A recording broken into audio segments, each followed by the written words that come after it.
«Эхо Москвы» в Уфе и общественная организация «Берзямлек» представляют рубрику «Говорим по-башкирски». Случай. Вакыйга. Вопиющий случай. Искитерлек вакыйга. Вопиющий случай. Искитерлек вакыйга.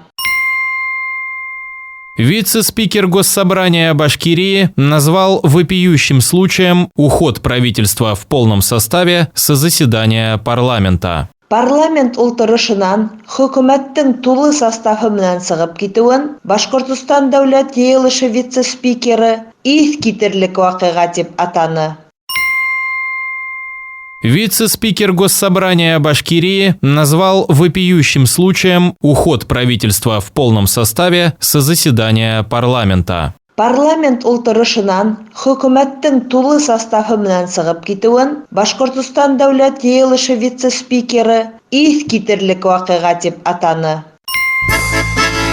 «Эхо Москвы» в Уфе и общественная организация «Берзямлек» представляют рубрику «Говорим по-башкирски».